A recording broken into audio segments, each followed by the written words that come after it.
fees associated with the in-county that the Easy Smart Pay will do. $100,000 savings that we will see from the program. Yes, I don't agree to stand up here and say, oh yeah, everybody's gonna get a 79-cent savings on their bill. We would rather take that savings and put it right back to infrastructure improvements for our community. So yes, there is a savings, but I think as you pointed out, we think it's better to invest more into our infrastructure than everybody can do. So thank you. Sounds pretty good. Thank you. Okay, are there any questions from the public? Questions, comments? All right, seeing none, just to let everyone know, I'm the city's representative on the M1W board, and this topic has created a lot of conversation at board meetings. And it would be great, maybe after you've had a chance to look at the presentation, or if you're watching the recorded version of this meeting, if you do have questions, feel free to email me directly with either questions or comments. It'll be very helpful, and I can pass that along at our next board meeting. Mike, I appreciate the presentation. And with that, we'll move on to the next item, which is the consent agenda.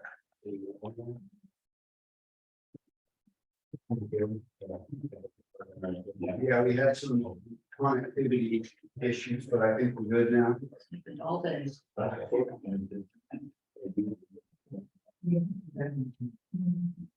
Okay, so consent agenda, are there any items that any of the council members would like to pull? I have a couple questions on B1, and then I'd like to pull C2 and C5. B1, C2, and 5, Yes. okay? Any others? Okay, out to the public, are there any items on the consent agenda that anyone would like to pull? Okay, seeing none, we'll come back. So the first one is item B1. The financials, okay, your question? Okay, let's see, on page 24. I just had a question about, there's a charge for Denise Duffy and Associates for MPD, and that we're being reimbursed for those charges. Yes. Yes. And then on page 28, we had, it looks like we spent over $2,000 on strategic planning. I don't think we've done any strategic. I can speak to them. Okay. Sure. Oh. Some of the training that you all have gone through, we put in out of that category. Okay. Yeah, it's been taken out of that strategic planning category. Got it. Thank you. Okay. So that was it for my. Okay, this is on item C2. For C2, we get to that resolution. So this is a resolution that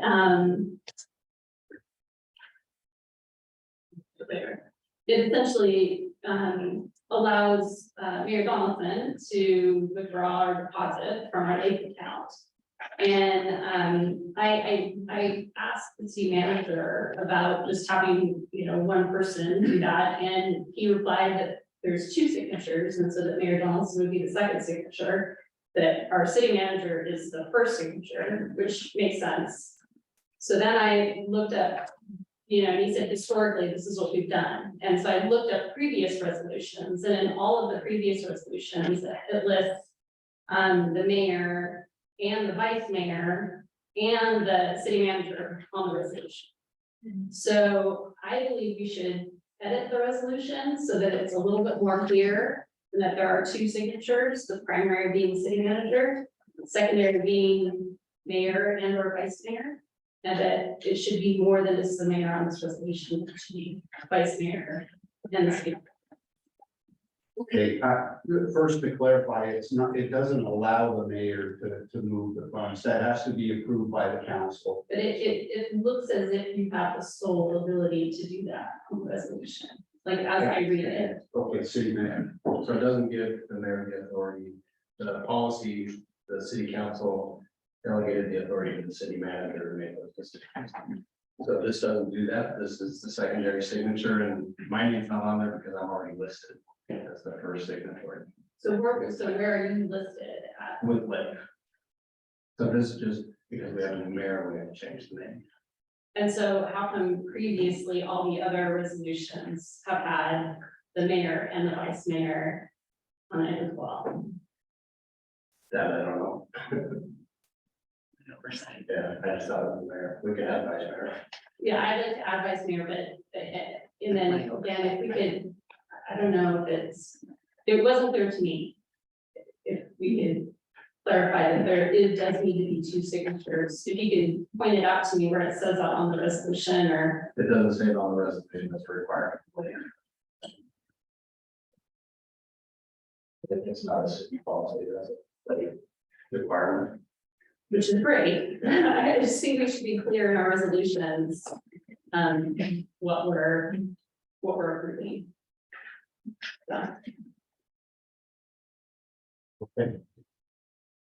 I was gonna ask this time before, well, because I wanted some clarification, we got quite a bit at the budget meeting of how the funds flow in and out of Lake. And, you know, I think, excuse me, city manager, he does that, and that's what he does as part of his job. And if and we have to have two signatures, then it would certainly fall to the mayor's side. But if either one of you were to be incapacitated in any way, I think we need to add, at least to have a tertiary person, a third person in there, just in case, so we can keep things going, and things happen. So it would be Mr. Gurdon, the mayor and the vice mayor, it should be the resolution. Yeah, and I think. And if you're on a separate resolution, it doesn't need to be added to this. Yeah, we won't change this, Yeah. adopt this, and we'll come back next time, but another resolution that would have a vice mayor. Yeah, so this is simply, we have to do this Right. for Lady, so that they'll add the names to the list of people who are more authorized. Doesn't, that's any authority or anything, it's just, they know, okay, this is the person who can sign documents. And just for clarification, we don't move money between Lake and our checking account very often, it's generally once a year. So it's not an issue of incapacitation or anything. Okay, unless we're on vacation together, we get it right away. Okay, any further discussion on item C2? Okay, we'll go on to item C5. Let's see. Okay, on C5, I want to thank you, Mayor, for creating these special committees and creating the appointments for the special committees. To my knowledge, city code doesn't establish these committees in terms of how they operate, and so I'd like to request that the two committees I'm on, public safety and parks and rec, if we can get a meeting established in the next month or so, so that we can review operating guidelines for these committees. So that's my first comment. And then a question, I was wondering, so is the public safety committee replacing our current police advisory committee? The public safety is the police. So advisory. replacing the police advisory committee. Yeah, that, in its current, organization within, you know, the members that are there, yes, they will no longer serve in that capacity, Okay. yes. Okay, any further discussion on C5? Okay, the item that we have on C5 is approving Councilmember Ragsdale Cronin to go on the Water Management Technical Advisory Committee. As far as future meetings that we'll have in the advisory committee, we can look at that on a future agenda and future meeting on how we're going to do that. So I can't make that request to have a meeting for these special It's- committees? It's not part of that item, it's not on the agenda. We can make a request, it just, you know, it's not, you can't take action on it because it's not before you, but certainly you can make a request to staff or that happen. And my request was just denied. Is that, No, absolutely, we can get it on the agenda, a future agenda, and discuss when we should have those meetings. or, so at council Or- meeting? Correct. Yeah, so that's no problem at all. Okay. Any further discussion on item C5? Okay, so I'll accept the motion then to accept the, let me back up, out to the public. Any comment on the consent agenda? Yes.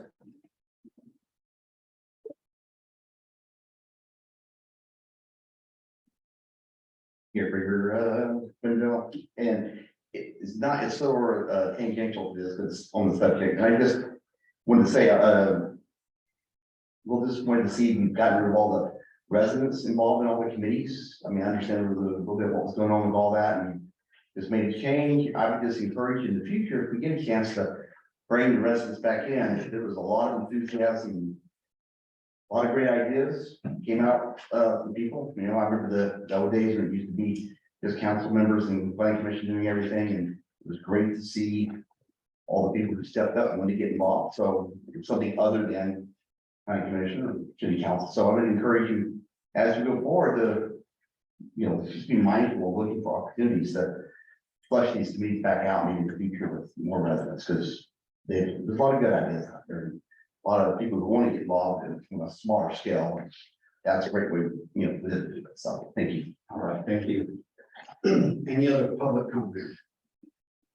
Okay, I'll bring it back to the council. Do I have a motion to accept the consent agenda with the adjustments made to the verbiage for item C2?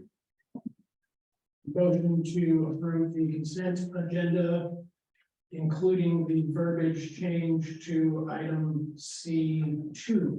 And I have a second. I'll second. Okay, we have a second. All in favor? Aye. No one opposed, motion passes.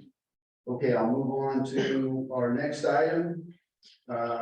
Old business, we have none, so we'll move on to new business. And our first item is the nomination and appointment of 3 planning commissioners for the term of June 2023 to June 2027. What we'll do is we'll use the same process that we've used in the past for planning commissioners. We just used that process a few months ago for our council member vacancy. So what we'll start with is the applicants. If you wish to make a statement, you have 1 minute to do that. Council members will be able to ask a question of each applicant, and it'll be the same question for each applicant. And at the end of that, we will vote. And I believe, have we already drawn names? So what we're going to do is draw names to determine who will be the first applicant to come up.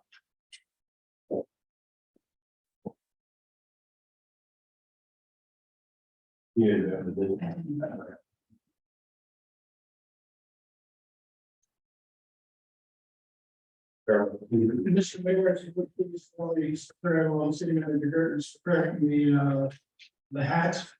But you mentioned questions that we'll have the opportunity to ask the applicants. Are these scripted questions that I missed, or you said the same question is that to each applicant, or can you clarify that? Yeah, absolutely. It's non-scripted, so it's a question that if you want to ask it, you can ask it, but you'll have to ask the same question to each applicant. Yeah.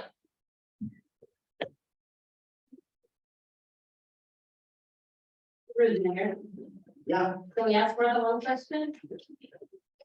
I would like to keep it to kind of the same process we've used in the past, so I would prefer it just to be one question.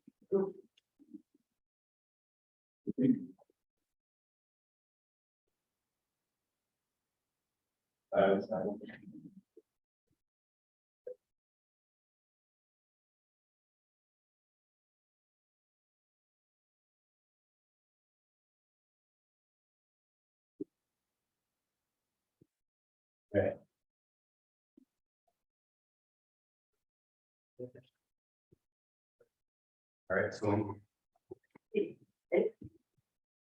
You want to go ahead and draw all the names? Yeah. What?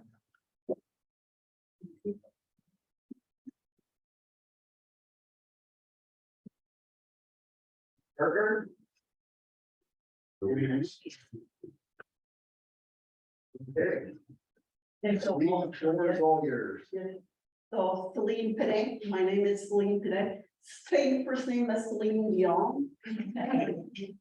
Not gonna sing, although I hear that Scott's really good at karaoke. Look at me.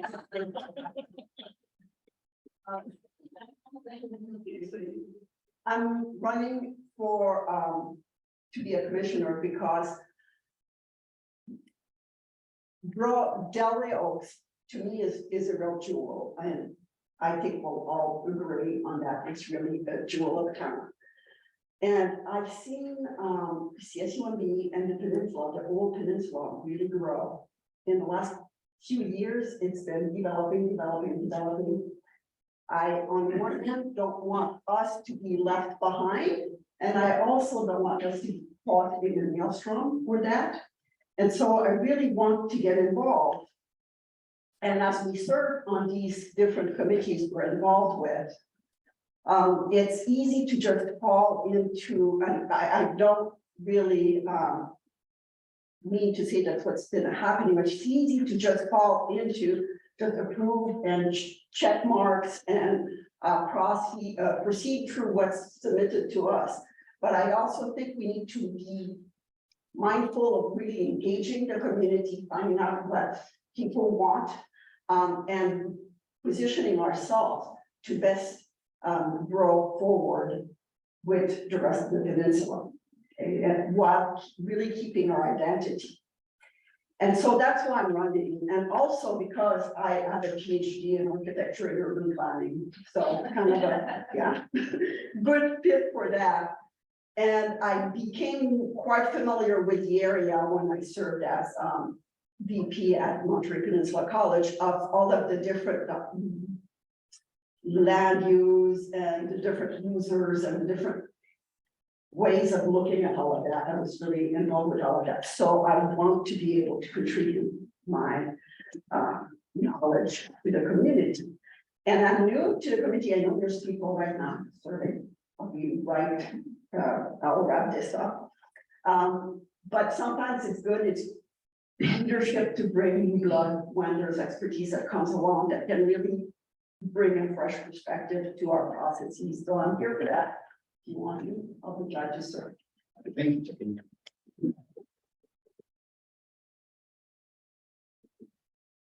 Okay, our next applicant is, It would have been Denise. it would have been Denise, and she's not here. Okay, then we'll move on to Mike Berger. How are you? Nick Berger, 15 Bachelor Player. I've been spending a little bit of time trying to think of things to say and think I'm a little bit better off the cuff. I think everybody in this room here, I love Delray Oaks. And I like how modest Delray Oaks is. And I also like how I was treated in the process of adding on to our house. And it just gave me this feeling I want to be a part of that. And I was encouraged by a friend, Mr. Hayward, that it was, so here we go. And I did, and I just feel like I'm giving back, paying forward what was given to me, and helping other people out. But I feel there's a need to preserve what we have, and that includes with workforce development. Very touchy subject, in a sense that I'm not someone that likes density. And if I can influence that anyway and improve what is being pushed out there and make it more friendly to our own city, our own constituents, I want to be part of that. The city has spent a lot of money sending the training. I have to bring back a lot of information that's critical to help us understand the pros and cons if we do or don't develop. And that's very complicated and the push by our state to develop. And I offer what we've learned and coming back to the table. Good or bad, what the state wants to do, you need that information. I do have that information, and, you know, the city paid Hanson for you to have that information. And I want to bring it to the table so that we all know, eyes wide open, what we're doing. And I just want to help make the city better. Thank you.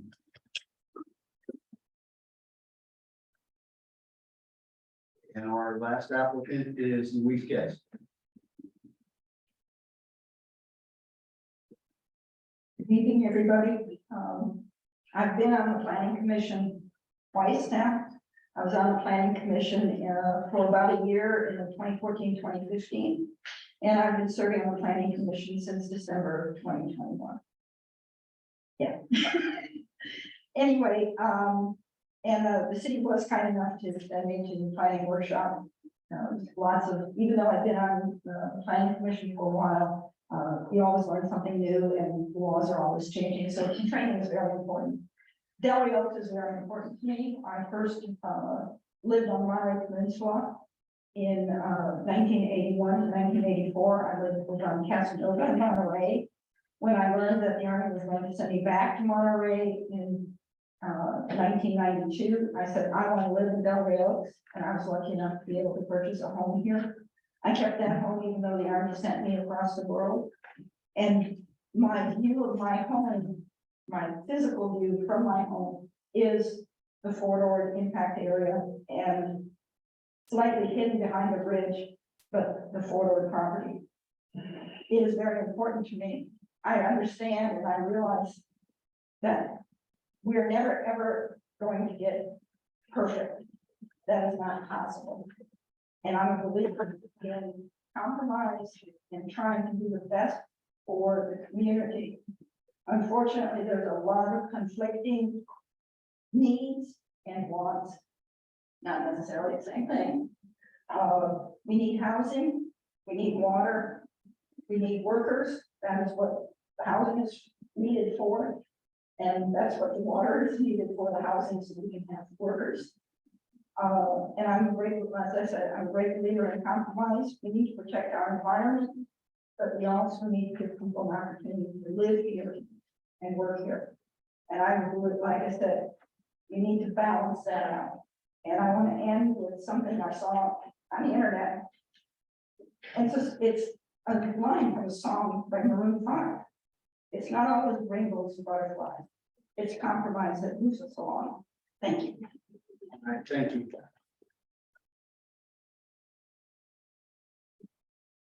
Okay, if the council does, You just got a text Denise is on her way. so Denise Wood is on her way, and as we allow some people to come, council members, if you do have a question for the other applicants, we'll go ahead and move forward with that, and we'll start with Celine. If you could come back up, and Councilmember Bill, we'll start with you if you have a question. Yeah. Well, thank you for applying, appreciate it. My question that I have may be a bit moot in your particular position, having a PhD in urban planning. Basically, we've received awards, development in the Fort Ord area with ADUs and all these other things that the city is facing. What have you done as far as training yourself and getting prepared for the decisions and the stuff that's going to be happening in the next, 3 to 5 years in the city? I said you have PhD in urban planning, so kind of a good point, but I like your say. Yeah, so I learned about ADUs when I was working on my PhD, so that was many years ago. And I focused some of my work at the time on developments for retiring people.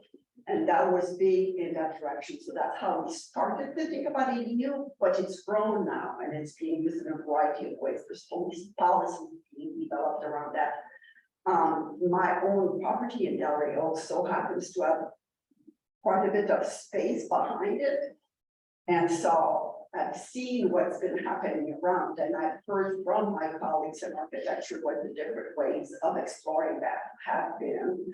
And I've been looking into, the different ways it could be applied in our region, and I know different cities are considering a variety of alternatives.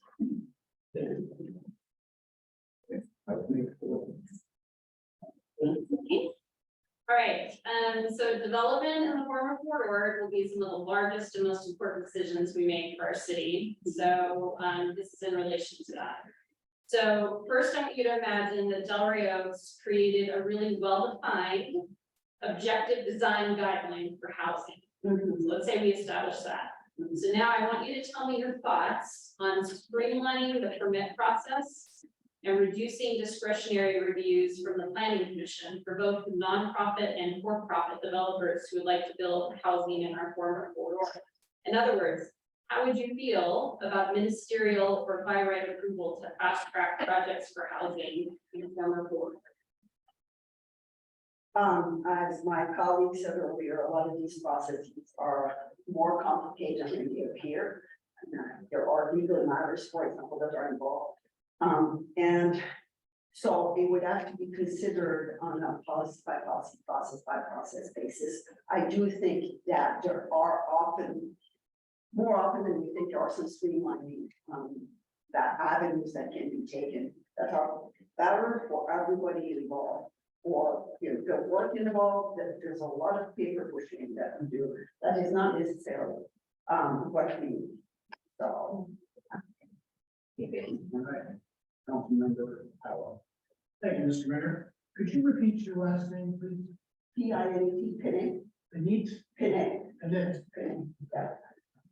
Thank you for applying, Ms. Annette. I really appreciate your passion and your motivation for wanting to be involved at the planning commission level.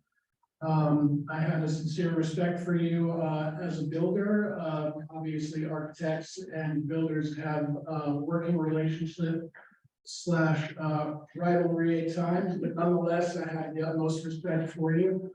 I am a builder. I watch a lot of HGTV and have a keen eye for architecture, but it's guys in comparison to the qualifications of your resume. The question I'd like to ask is, I'd like to just keep it just right size in our beautiful little community, in our neighborhoods, immediately addressing what you may see, what you may be working with, should you be appointed. So far as architectural review, again, we have a beautiful community. However, we have a well-seasoned housing inventory. Yeah. Most of them are circa 1952, 54, so we're going on 70 years. A lot of work to be done, I know personally. Also, within the job description of the planning commission concerning architectural review, there's a language that states that we strive to maintain a village type atmosphere and a cohesiveness architecturally and aesthetically with our surrounding environments. However, current day, with the necessity for upgrades, improvements and such, the introduction of newer materials, newer technology, the list goes on. Just curious as to where would you see yourself giving an architectural review for any such project? What would be your influences and considerations in committing to that determination?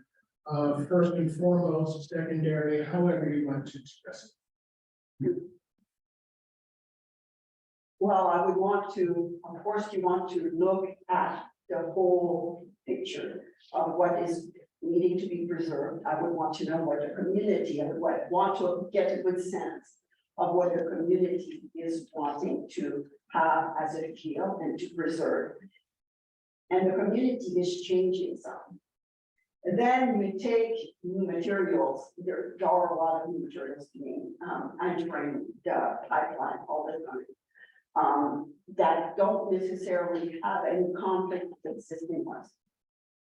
From an aesthetic point of view, from upgrade point of view, from preserving a field for Delray Oaks, from that point of view either. So I don't see that necessarily as or inherently has been a problem.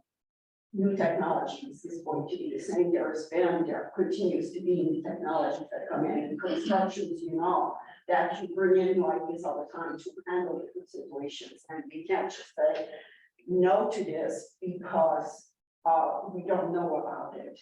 If it's a fit, it's a fit. At the same time, because it's new and cool does not mean it's a good fit.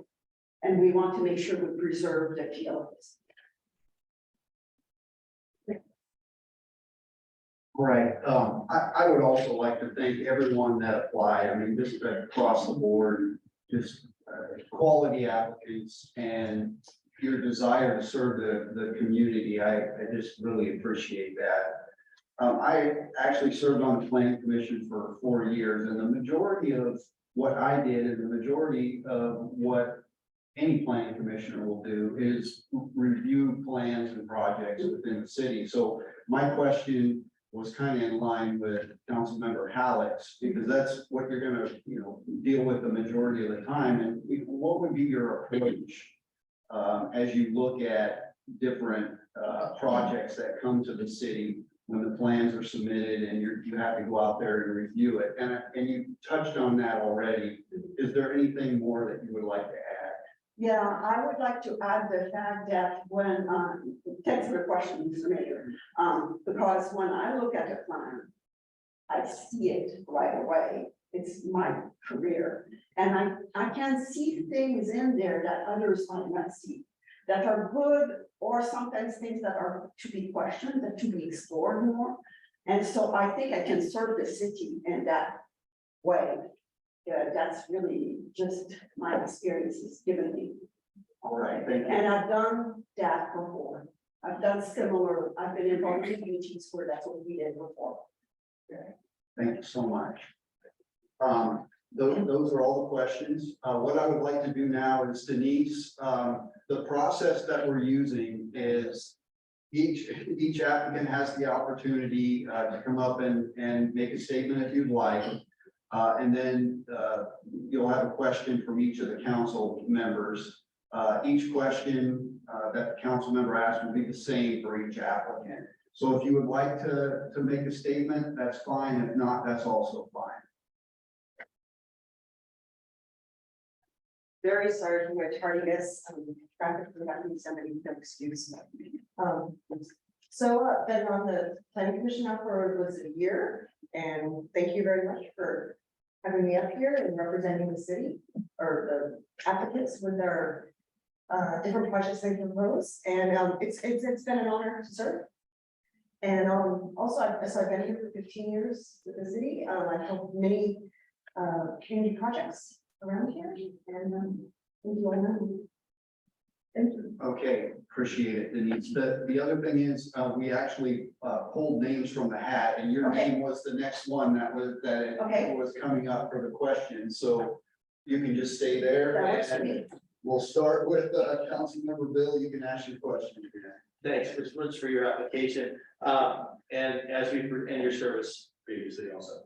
As we proceed towards possible development in the forward properties, what have you done, or what experience do you bring to the table in preparation for that eventuality? There's going to be a lot of heavy duty decisions and things. I honestly have never dealt with a major project in the city. That is my expertise. I've done residential. I've dealt with that. New residential development, I have not dealt with city development. I know I have some experience being a landscape contractor with different ideas like water catchment. I think would be great, taking advantage of all that we can in the area to low impact. I guess ideas and resources, open-mindedness. Thank you, Denise, for your service. Appreciate it. Okay, here's a question. Yes. All right, so development in the corridor is gonna be the largest, most important decisions we make in our city. So here it goes. First, imagine the W Oaks created really well-defined, objective design guidelines for housing. So those are already established. Now, Tell me your thoughts on streamlining the permit process and reducing discretionary reviews from the planning commission for both nonprofit and for-profit developers who would like to build housing in a former Fort Worth. In other words, how would you feel about ministerial by right approval to fast track projects for housing in the former? That's a heavy question, Councilmember Shirley. Wait, no, I went to a housing summit today, sorry. Wow.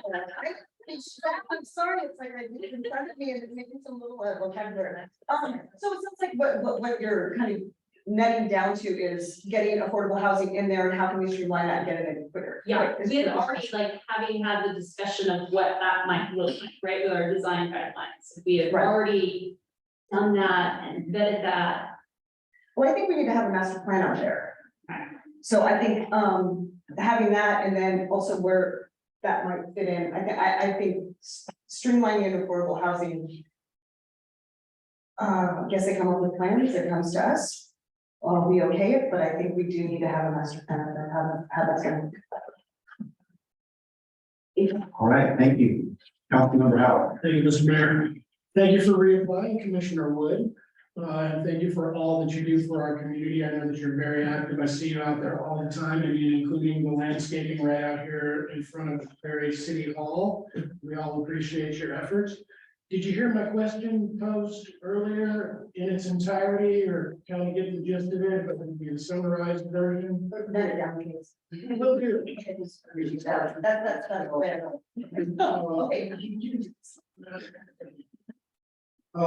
So concerning architectural review, this will be a little bit easier for the seated planning commissioners because you do it all the time. But as I did, but concerning architectural review in our existing community, what would be your greater considerations and influences in reaching a determination for approving a project application? One more time, please. So an applicant comes to the city with a proposed project or remodeling. Perhaps ground up demolition, ground up, architecturally speaking, as from an architectural Okay. review perspective. Okay. Those, how do we stream, so this is pretty much the same. What would be your guidelines as a commissioner, and what would be your considerations, your influences in determining approval of that project? It would have to fit within the guidelines of the city and the mandates and all of everything that is set forward. Okay, I mean, and then architecturally, that's, we just have to follow the rules and what is mandated for the most part, and then also have our. If I can expound on that, just it may be of some importance. Yeah, no worries. I also included that, current date, we have a beautiful community, Right, and about also 70-year-olds, housing stock, and things they are changing. they are changing, and so it's gotta, so keep it within the structure of and the look of the community, but also, Right. And we sometimes get requests for architectural components that may not completely jive with the village-like atmosphere that we'd like to maintain due to new materials, building requirements, etc. What to do in that case? that case, it might be compromise. So usually the things can be a compromise. People might come, they asked for, we had one, they asked for 3,500 square foot home, which then does not fit within the look and feel of the city. And so you have to kind of compromise. Okay, and my question was similar to that one. It's fairly straightforward. The majority of what you've dealt with is plans come in, you review it Right. during the planning commission process. What has been your approach? You ask questions and sometimes they'll come up with something like, why are you doing that? And, kind of, there's a little back and forth and explanations and. Talk to the city and, talk to their neighbors and everyone around, be open-minded. Okay, all right, thank you. All right, our next applicant, those are all the questions, Denise, thank you. Thank you. All right, our next, Mike Berger. And council member, I'll go again. Thank you for your service, sir, and we appreciate your reapplying. My question is the same one.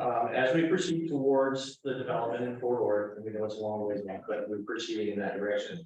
What have you done to prepare yourself, or what experience do you have that prepares you to be ready to deal with that future expansion of the city? I mentioned earlier about the going to what we was at Garden Grove to planning commission training. And a lot of that was discussed. So my preparation is not only having listened to what was presented to us, but what other cities' challenges that they were introducing to the speakers. And it really is a lot of it's digesting and processing, but just preparedness, just being educated. It's going to fall in our laps, and we're going to have to make decisions based on what is on our presented to us. So it's hard to answer that question without a presentation, if you will. I guess being able to apply what I've learned and what I continue to learn, and then see how all the pieces fit together. Okay. Vice Mayor. Okay, thank you for your service to on the planning commission. Okay, development of former Fort Worth. You might have to slow down. Okay. Obviously, it's gonna be important. So again, imagine that probably the planning commission has already put together design guidelines for housing. So tell me your thoughts on, once we have those design guidelines done, streamlining the permit process for, and reducing discretionary reviews. So reviews will come to the planning commission for both nonprofit and for-profit developers who would like to build housing in former Fort Worth. So in other words, how would you feel about having ministerial or by right approval to fast track projects for housing on former Fort Worth? The by right one is really complicated, because that takes a little bit out of control out of our hands. And then we fall into a situation where the by right, then that entity can say, well, all we have to do is conform to your current rules, basically. Right. I think it's important that we do have a streamlined process. I mean, our city's done an incredible job. I'm concerned at this point would be will they be overwhelmed? So I don't know if it would be necessary to hire someone to assist with that. That's probably more of an administration question than for me. But I think that the by right's a challenge, so that might be our hands if we ever get to that point. I do believe, stepping a little bit outside of the question, that whatever affordable housing is, my wife touched on this when we had our workshop. That affordable housing needs to really look a lot like and be integrated with whatever other housing is out there, so these people feel that they're in a quality community and not just part of a box. And I'm suggesting that that's what we would do. The streamlining of the process really have to come down to how can you make a really good process even better. And that might be just by adding staff and then having many things on the planning commission's agenda, so that we move through the process more quickly. That's the best. Thank you. Councilmember Howell. Thank you for replying again, Commissioner Berger. Same question. Say it again. Not this, Jeremy, it's not working. Oh. So considering architectural review, what would your primary considerations and influences be in determining the outcome of an applicant's project here within the city? So as he's mentioned, we just had one that he was on working place a few months ago, and that was a challenging one. We collectively listened to the applicant, but we also listened carefully to the neighbors. And the neighbors addressed their concerns. In this particular case, it was a large property or a large home, small property. In the process, we had to look at what they could build on that footprint, on that lawn, and they were exceeding that. They were asking for a few exceptions, and the neighbors were just really concerned because our homes are low slung smaller, pre-ramp homes with nice windows and all that, when you put a shoebox shadow. The others, so we listen to that, I think that's the key business and people desire, not only the applicant, but also the mayors. Thank you. Okay, and I think you've answered my question in terms of what your approach would be. So, I don't have. I like to hear it. Yeah, so when you do get the plans, I mean, realizing that's the majority of what a planning commissioner works with, when it's when items are agendized, it's usually to go and review a project within the city. What's your approach, when you're presented with that project? I think the main approach is being open-minded, because you're not that you're empowered to change someone's life, but what you do will have a huge influence on what the rest of their raising kids, they need more space. They have, we recently had I wasn't here for that meeting, but we had an ADU application with Carlton, and this is for their and they were asking for, a variance. And we have to look at that and see how is that going to improve their lives, how is that going to affect the other neighbors that apply for variance, and also how future applications may look if we grant this variance. The thing is also to make consideration, like maybe the CDU could be rotated on the property to not only give more space on the property, but also allow for more sunlight into the house. But we all agree more sunlight, right? Those are things looking at how can we make this, they're professionals that have drawn the plans, they're professionals that have done engineering, there's professionals that have which is also the applicant, but sometimes, someone looking from the outside in, what can do this? Then present that thought, just as a thought, not as for business, what I want, this is not my house. And see how you might be able to apply your experience as a planning commissioner to help improve the project. All right, thank you. And our last applicant, Louise Guest.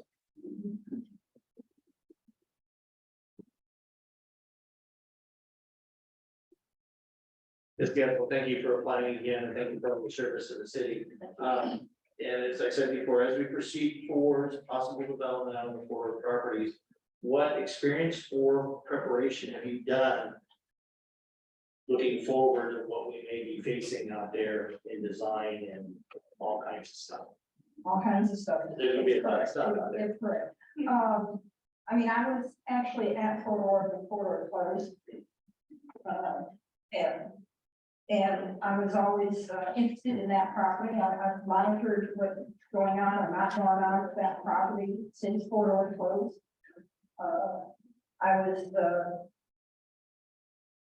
I look at plans. I'm not an architect, I'm not a landscaper, I'm not a designer, although I have drawn plans and I'm very interested in design. So I'm familiar with, we self-taught mostly, but familiar with designs. I was also on the city council when the property was actually finally signed over to us, and we got started looking at the infrastructure that needed to be out there. So, and I've gone out to the property, I've had a tour of the property, I'm familiar with the property. I'm also very, I have attended the planning commissioner training. And I'm willing to, if I don't know, I'm definitely going to ask questions. And I always got in trouble when I was in the military because I always asked why. I got in trouble so often because I always asked why. Because I didn't want to when I was an investigator, but as a soldier, I appreciate it. Thank you. Thank you, Louise, for your devotion to our city. So, again, former Fort Ord, imagine we have great objective design guidelines for housing already established. Tell me your thoughts on streamlining the permit process and reducing discretionary reviews from the planning commission for both nonprofit and for-profit developers who would like to build housing out in former Fort Ord. So in other words, how would you feel about ministerial by right approval that fast track projects for housing? Ministerial by right approval, I am not 100% sure, I'm not a lawyer, I don't know where the line's drawn. I'm definitely, I definitely approve of design concepts and design standards set in our master plan, whether that master plan will probably have to be a separate design for that area versus the general plan for the rest of the city. An overlay. I definitely approve of streamlining the process to whatever extent possible. There's plans checks that are done, not by the planning commission, but there are plan checks done by experts who will tell us, yes, this meets those design standards and guidelines as well as codes. And if it doesn't pass that planning, then it has to come to us. But I'm all for streamlining it as much as possible. Right. Councilmember Howard. Thank you, Mr. Mayor.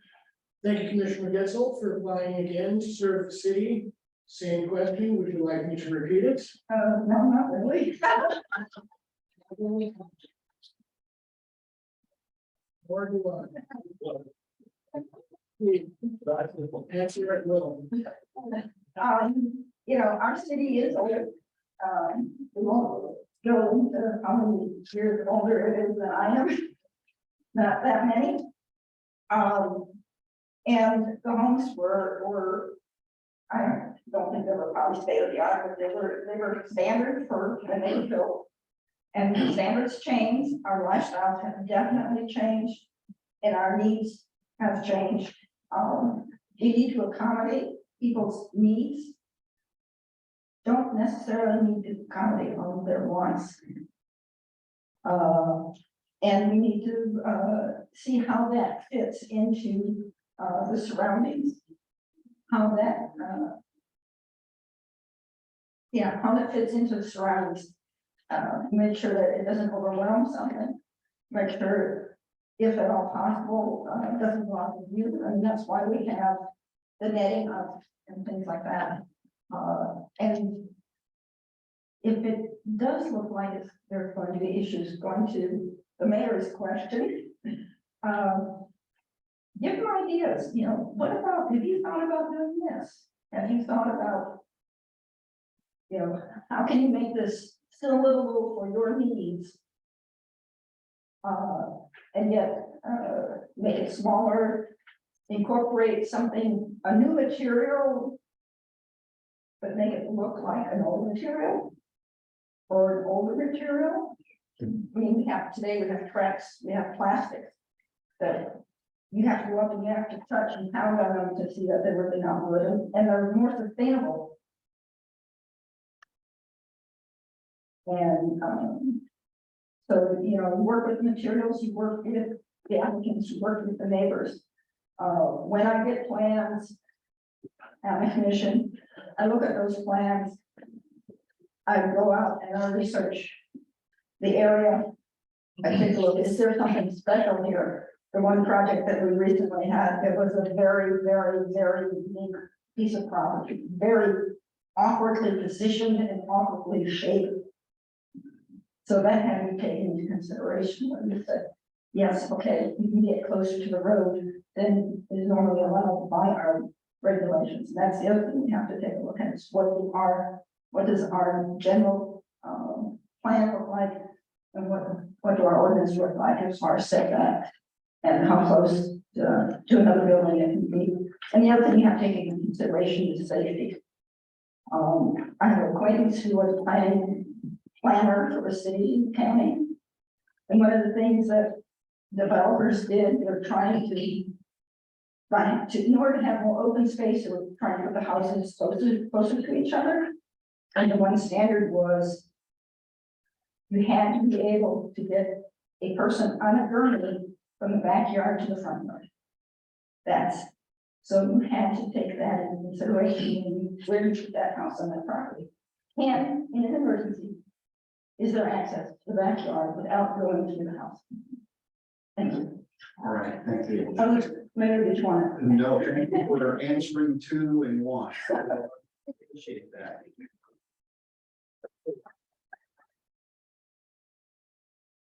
What I'd like to do now is take it out to the public. Are there any public comments? Read back to the council. Any comments? That's no good.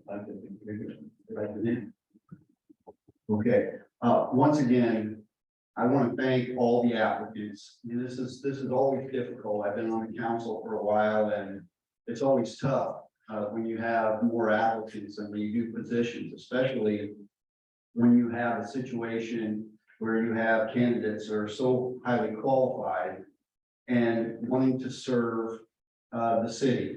So I appreciate that. I mean, there are times where we don't have enough applicants. And I would just say, if you're not chosen, I would highly encourage you to apply again in the future. So thank you for everything that you do for the city and wanting to step forward. Okay, so with that, Karen, you have the ballots for us? I will. Let me go make copies. I put them in the packet, so I'll be Okay. right back. Okay. Sorry.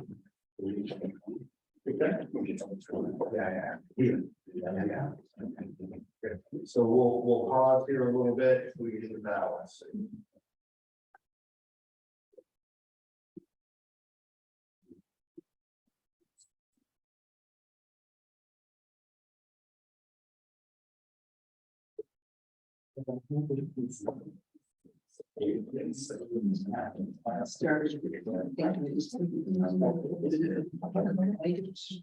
While we're waiting, Mayor, can I make a public comment real quick while we're waiting? We do have a public comment, so I'll go ahead and reopen the session. No problem. So I'll reopen public comment. Please come forward. And if there are any others, feel free to come to the post. George Judge, I've been on the planning commission for a while. I appreciate everybody who's applied and reapplied. I'd like to answer a couple of questions. How would you prepare for Fort Ord? It's sort of like, how do you prepare for a bear attack? I don't think any of us have ever had that problem, nor have we had such a big project confronting us. And we'll prepare for it as it's presented to us, because right now, planning commissioners sort of don't know what's coming. You know, and your question was, how do you streamline something? Personally, I don't care for streamlining because a lot of times that involves cutting corners. And so that would be something that I would have to look at. Your question was, how do you, but you look at other people's, how, or surrounding and neighbors, that's one of the big things, so. Any event, Okay, I appreciate everybody for fun. But I don't want to.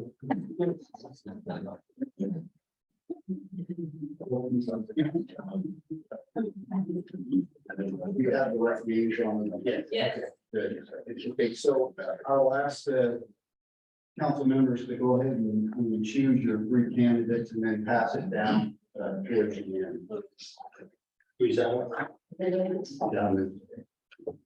Yeah. Yes, please.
So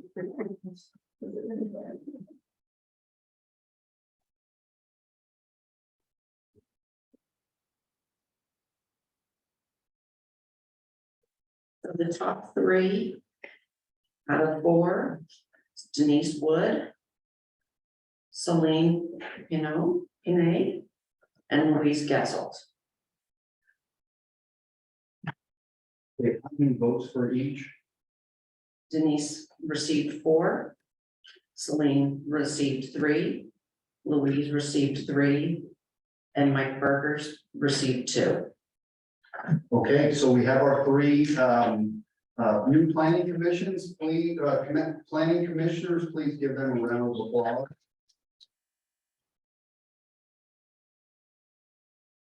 And you will be sworn in at the next planning commission, right? Yes. Okay. All right, I'll move on to the next item, new business. Item 9B is the approval of resolution 2023-11, establishing appropriations limit for FY 2023-24. Good man. Thank you, Matt. So this is pretty boring, budget stuff for you all. In the past, this is something that's been included in the budget package, but it's generally, for those of us who are accountants, this is important stuff. And it needs to be called out and addressed, take it out, and we'll be doing so going forward. But it's fairly dry, right? Sorry. Yeah. That's gonna answer any questions if you have any detailed questions. But basically, we set an appropriation limit every year. That's a cap on how much that we can do. It's based on the prior year's appropriation limit, and then there's a calculation that people might Population. yeah, that come up, and it's based on population plus basically a COLA, right? Yeah, and so that, and we're going to come up with that calculation that's described in the attachment to the resolution. And so last year's current fiscal year appropriation limit was $5,343,792 with the adjustments for population and for COLA. It'll go up to $563,197. Very low.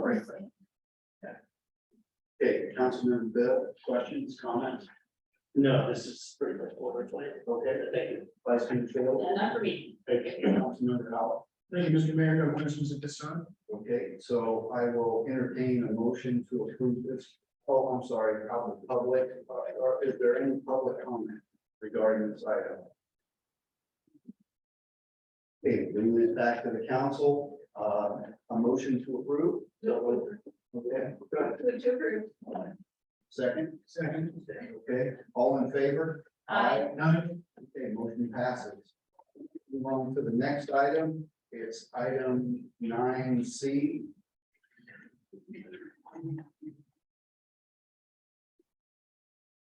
That's to approve resolution 2023-10, updating city investment policy. City manager. I appreciate the enthusiasm. It's the last item. Great. Don't want to. I think it's So this is kind of related to the discussion we had earlier about Lake. Lake is one of our investment vehicles. This is the city's investment policy. Something that was adopted by the council in 2018. Came out of an audit report. These are standard policies that every agency should have. We didn't have them until 2018. We had been investing, but we didn't have a policy guiding that. So we established that it should be something that's included in the annual budget review every year. Hasn't been up until now. But one of the things that we included in this year's budget is funding to actually get budgeting software, which will help us produce a more professional budget book, which will have components such as policies and other items that are fairly standard in governmental budget.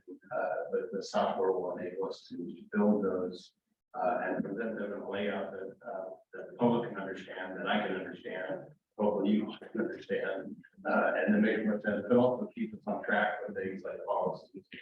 As far as investment policy, as I said, the policy as well as state law delegates the authority to the city manager to make investment decisions. Normally, it's the treasurer in our city code, the city manager is the city treasurer. Obviously, I rely heavily on our financial partners to give us their sage advice in guiding those investment policies. State law restricts us to the investment vehicle that we can utilize. And our policy is fairly standard, but some key points in terms of how we make investment decisions. We have a criteria for that.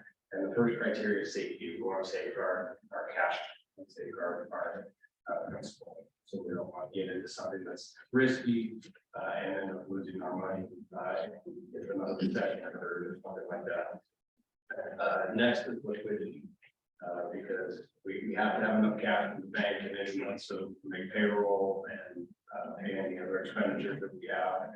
And so we don't want all of our cash tied up into investments because then we'll get in trouble. Getting those signatures done so we can get the money transferred out so that we can pay our bills. So it's kind of a little bit of a tightrope that we walk in trying to gauge how much we're going to need in the bank cash wise. We can continue to pay our bills while still maximizing our ability to benefit from our idle cash, as it's called. So that we can get the best return on investment from that. And then yield is the last option. When this policy was adopted in 2018, there actually was a statement in there that it would come back annually, and there would be reports on how we were investing, what we were investing in, and what the yield was, and a determination of what's the best vehicle for us to be investing in. That hasn't happened. We just historically used late. Late is the easiest, safest, the most common investment vehicle that's out there and it's used. It checks all of these boxes very easily. It's very safe. It's very high liquidity, maybe not the best yield. So of course this year that would be exploring Roberto and the team at RGS on what are the other investment vehicles and what are the potential benefits and risks of those, and then talking with finance committee. Maybe we want to change up change up our strategy on where we're going. But that's all I had this call. All right, thank you. Start at the Councilmember. Yeah, so I mean, yeah, Nathan is probably about the safest thing he got out there. The only thing I would be concerned with is if we did branch out into other investments that they are socially acceptable and sustainable and all the other stuff. I don't think we want to go buy a bunch of oil stock. Things like that. You know what I mean? Yeah, utilities used to be a very safe haven. I don't know if they're that anymore. I don't invest in anything. I don't have that kind of liquidity in my life, but I think we need to make sure it fits all of this and then make sure it's also socially accepted.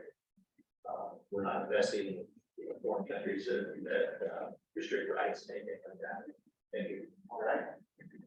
Vice Mayor. Yeah, I want to thank the city manager for bringing us in the this policy. So in the guideline, it states that we're going to receive investment reports 30 days following the end of each calendar quarter. So are we going to get the first one in October?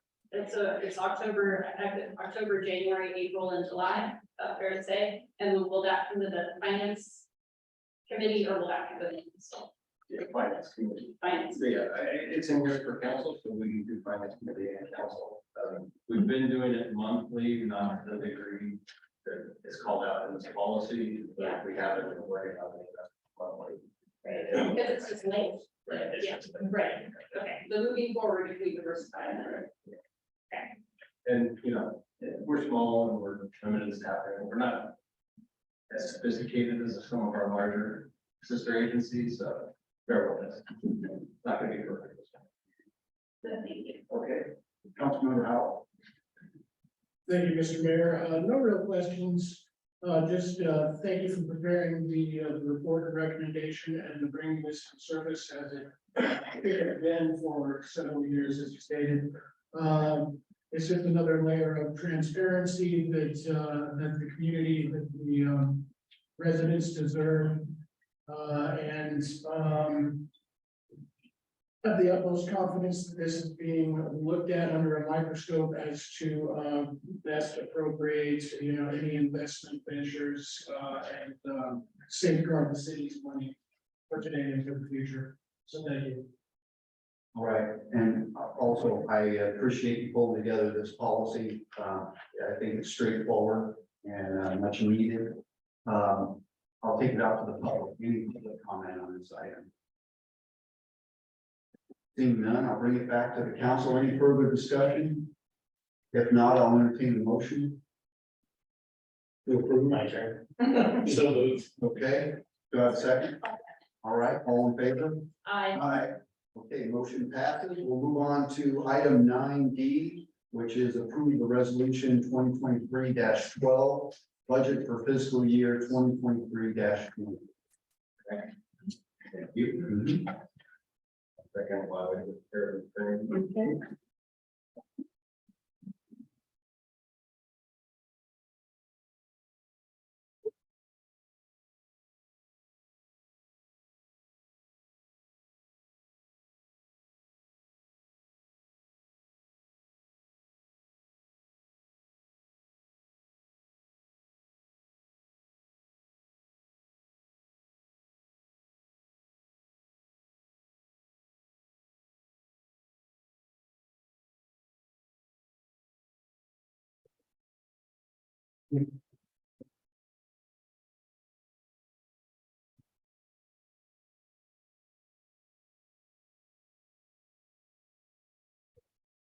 So this is the budget, we presented this a couple times now, and not a lot has changed, and actually three of you have heard this all of the finance committee, so I'll be relatively brief, but for any members of the public who haven't been tuning in yet. So our budget is a relatively small, but it's a good budget, it's a status quo budget, which is actually pretty common, and it's actually a positive. Generally speaking, in government, our expenditures year over year tend to outpace our revenues. And so far, the last few years, the revenues are keeping pace with our expenditures. And that's by design. We're really keeping a tap, keeping our thumb on our expenditures and not building new programs, not hiring new staff, anything like that. We have some flexibility that I'll talk about in this year's budget, which will be good things and allow us to tackle some important things. But the expenditures for this year are basically 4.7 million. And you can see the breakout in the pie chart there. About 57% of our budget goes to the police department. That's actually quite typical for a city with a police department, and fire department, but public safety is usually your biggest expenditure. And you heard earlier today that we reap the reward of that in our community. But so that's how we break out the budget in terms of the services we provide. You can see that when it comes to things other than police, we're bare bone and we run a really tight ship. And we get a lot done.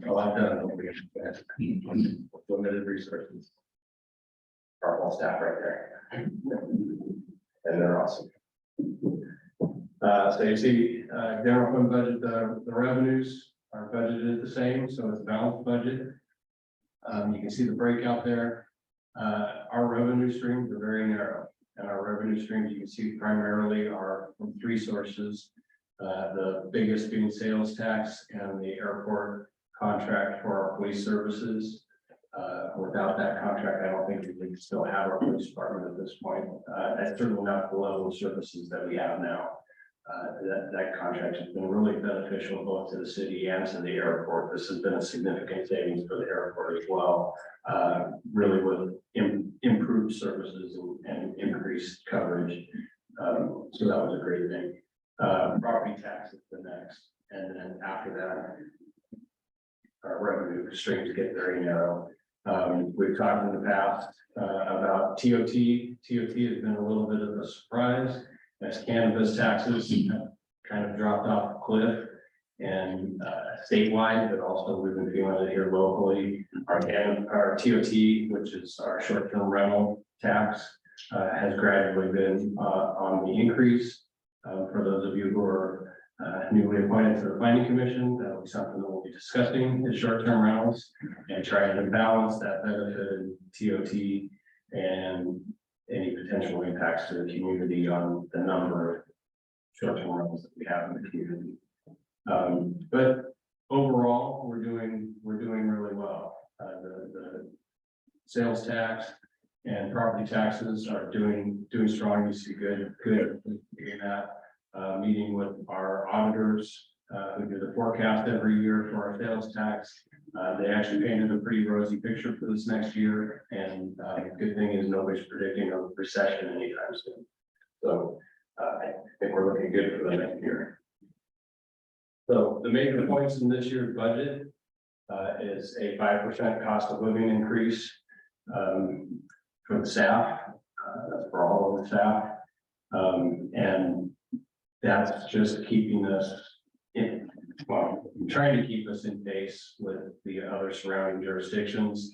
As you all drive around or you watch the news, you're probably hearing more and more about some of our surrounding jurisdictions offering signing bonuses to get people because recruitment in this area is so difficult. And 5% cost of living really isn't keeping up with inflation. So we're just trying to, you heard about the difficulty of getting workforce housing, and affordable housing here, you know, keeping people here and providing a livable wage. And so this is really appreciate the council working with us on that. And I appreciate the fact that we're in a financial situation where we're stable and we can provide this for our staff, because we have a really great staff here to do everything we can to retain them, because there are pressures out there that impact that. For public works projects and park projects, we don't have a lot of resources for that. So if we're going to continue to provide the excellent level of service and increase our offerings in terms of road maintenance and park services, grant services is really going to help us in looking for grants, and we're helping to kind of make up the gap that we have in those areas of funding. So we put in $30,000 for council to restore that for grant services. I've been talking with the city of Sand City. They have a grant services group that they work with. It's been very successful for them, so hopefully they'll be successful for us as well. PD staffing stays the same with 10, and we continue to keep the one vacant position unfunded. And then some of the flexibility that we've had is we've built up fund balance over the last several years. And so we still have opportunity for using some of that. And going forward, we've used some of that to pay in this budget to pay, to invest towards future employment benefit costs. And this is use of fund balance that we're able to use to pay for the housing element update, which is currently ongoing, to pay for our portion of a replacement vehicle for one of the police cruisers, and then a couple other use of fund balance and some of the special funds for some public works projects, for road work on Via Verde and a couple of. So that's a good flexibility with that. Other than that, status of the budget. Okay, we'll start down at the end, Councilman Bill. Most of my questions were covered in the budget meeting, but I think another point to bring up is that we're back funding the unfunded liability for retirement. So we're coming back. We didn't fund it 1 year. We're bringing it back so that we're back on schedule to have that fully funded in 10 years. I think that's an important point. I appreciate all the work staff does in getting this all put together, and the folks over at RGS. I'm used to working with a different style of budget, and we're getting some new software again. We're trying to make the budget more user friendly. So when folks take a look at it, it's not just a pile of giant numbers. There's a reason. If you see a big change in something, there's going to be a reason there, you know. And I think that's important just for folks to look at. But thanks a lot for all the hard work, appreciate it. Vice Mayor, sure. Yeah, I want to thank you as well for all your work, and time you put into this. I just have a few questions here and there. We talked at the finance meeting last time about Measure X. Did we find out what interest we're paying on that loan, Measure X? It's 2.5. 2.5, okay. And then on page 3 of the staff reports, city manager, you mentioned economic development reserve that could be possibly funded. I was wondering if you could, your thoughts on what that might fund.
Assurance to the community also.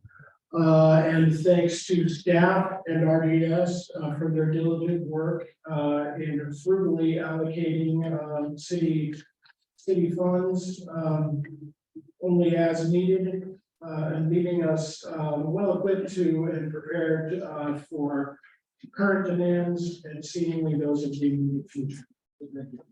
Right, and I would just like to echo the comments from my fellow council members. Appreciate the hard work that has been done. We've been at this for a while within the finance committee and also here at the council meetings. And I'm really happy with the product that we have. So thank you so much. I'll take it out to the public. Any public comment?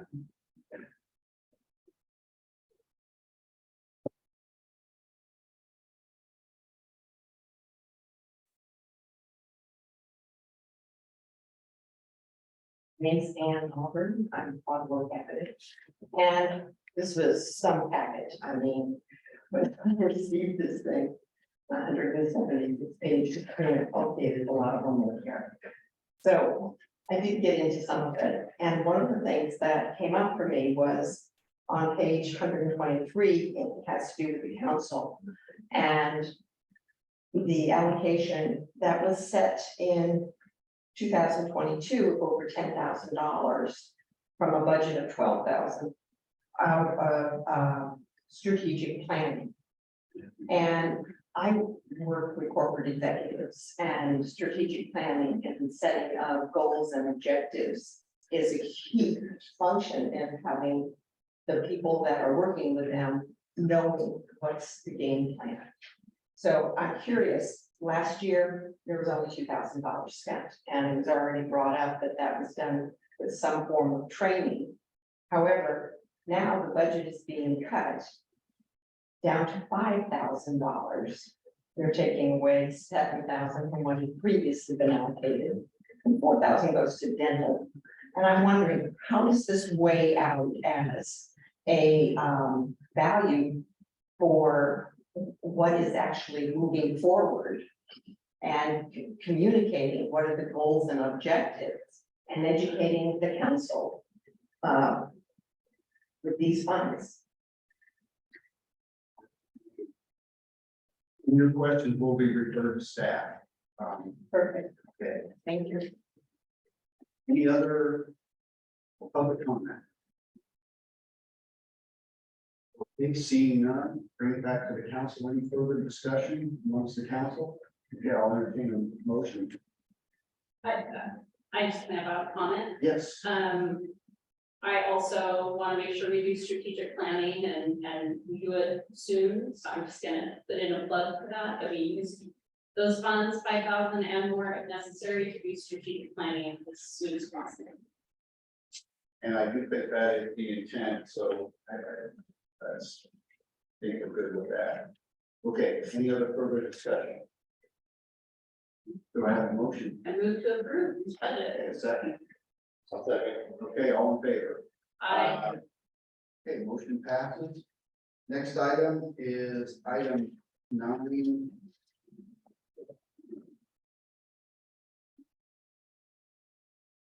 9F. 9E. Which is the approval of resolution 2023-09, affirming the accuracy of green waste recovery rate adjustment for the bank franchise agreement. With that, I'll give it to the city manager. Great, thank you. So this is something that we do annually as part of our franchise agreement with our lease hauler. And then every year they have a consultant that helps them come up with an adjustment for the rates. This year, the recommended rate increase is 2.9%.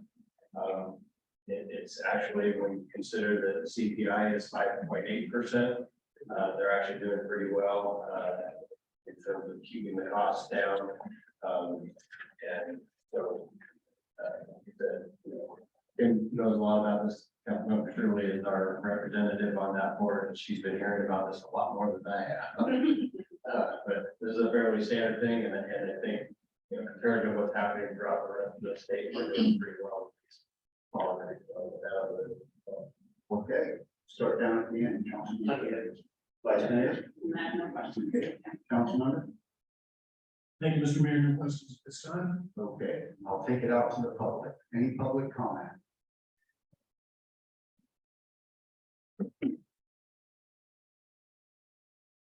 Louise Getzel from the Oaks, and I just want to thank you and Greenways for keeping it where it's at. But that is one of the biggest expenses that our homeowners association has. And thank everybody. The board, not me. Okay, any other public comment? Bring it back to the council, like there's no further discussion, I'll entertain the motion. A motion to approve resolution 2023-09. Okay, you have a second. I'll second. Okay, all in favor? I, Motion passes. We'll move on to item 10A, staff report to city manager. Yeah, so just a couple things. So, I know everybody here, is aware that we have an airport. And as part of running that airport, we have an airport district board.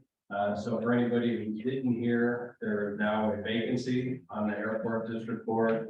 So we have a flyer, it's on the city website. You can go to the city website if you're interested. I encourage anybody from Delray Oaks, please apply. We would like to have representation on that board from the city. Or you can go to the airport, to their website and you can get the information there. So I want to make sure everybody's aware of that vacancy. Also, you probably noticed, especially if you live on the south side of the highway here, we're doing work on Via Verde. I know it's a little, bit of an inconvenience if you're trying to get home during the day going up Via Verde. But bear with us, it's really important work. You've probably driven up that road and gone over the bumps that the roots and the from the big tree on the side of the road are creating. We just grinded out the stump from that tree, so it won't be causing any more problems. Today they finished pouring the gutter, and so we'll wait for that to cure. Tomorrow they'll be doing some of the finish work on that. And then by Monday, we'll have all new asphalt on that part of the Via Verde, so we can smoother ride, especially for those of you who live on that side. But appreciate your patience while we get that project done. And thank you to Ron Rucci for all of his work. And you're gonna see a lot more of that now that we got that new budget. You'll see a lot more projects like that happening this year. And then, glasses for this one. So, we have a little thing called the housing element that we've been updating, trying to get cycle 5 done, get cycle 6 done on a short timeline. So we're really cramming a lot into the next few months. The cycle 5, which is starts in 5th, and we're finally getting to see the light at the end of the tunnel. That went to the state housing and community development for their 60-day review. On April 24th, we got their review back. Very good. They said that they didn't see any need for changes in our emergency shelter ordinance, or they didn't recommend any changes to our housing element update as well. Yeah, so in January, around July 12th, we'll be back to the planning commission. Let's talk to you guys about that. And then the next steps, then we'll bring it back to a joint committee in August and September. Take it from there. So we're almost there. Hopefully by end of September, we should have a completely certified fifth cycle housing element. Fingers crossed. Sixth cycle, so the sixth cycle housing element has been out for public review for 30 days. That closed yesterday, and we received one comment letter. So we'll be addressing those comments. And then we'll be sending it to the HCD for their 60-day review. I'm not expecting as nice a response from them on this one, because they're just not questions that will come up. So we will get a response letter from them, which is great, because that'll help us focus on the areas that we really need to focus on, because we have a really short time frame for that. So we should be coming back to the planning commission to give you a status report on the 12th with that one as well. And then when we get comments from HCD, we're gonna have to really hit the ground running and getting that one done. Troy Laughlin from Denise Duffy and Associates and I did a tour with representatives from Housing Community Development this morning and took them around and basically showed them the entire city to give them an indication of what the restrictions are that we're dealing with here, the topography, the communities, so that they can get a feel, not just for where we're in the affordable housing, but what our community is, get an understanding of, you know, I'm walking through our budget, what our revenue sources are, and all of those types of things, and we took them out through the whole city, and then we took them out for a little bit on the forward property so that they can see what the constraints are out there and everything. It's good for them to get a visual, they ask really good questions and understand, not just looking at a map, but actually understand the community and understand what it is we're trying to accomplish. They were extremely glad to hear that the planning commission worked with our family on Carlton on doing a variance for ADUs. Because that's not really normal for cities to work with families on things like that. So that was a very positive takeaway for them. And I think they left with a much greater understanding of our community and what constraints we're dealing with when it comes to expanding our housing inventory. So that was very positive. And with that, I'm back to you, Mary. Okay, thank you. Next item is council reports, item 10B and also 11A. Those reports and correspondence are within the packet. Our next item is closed session, and that deals with a real property negotiations involving two sites out of Fort Ord and one that's commonly referred to as the 17 acres founded by General Jim Moore Boulevard and Highway 218. This is tied to the Surplus Land Act, which is a relatively new state requirement that requires cities and jurisdictions to advertise when they have property that has not been previously developed, advertise that. It's tied to trying to create more housing within the state. Gives preference to those that can provide housing to those cities and jurisdictions. In this particular case, we advertised those properties. We had 3 entities come back. Big Sur Land Trust, Monterey Peninsula Regional Parks District, and a developer from City Ventures. The city manager was able to then sit down with those parties and get their intent. And the purpose of the closed session is for the city manager to brief the council on what the intent was from those negotiating parties. So with that, I will open it up to public comment. If there's any public comment regarding the closed session item, please come forward. Okay, seeing none, with that, we'll adjourn to closed session.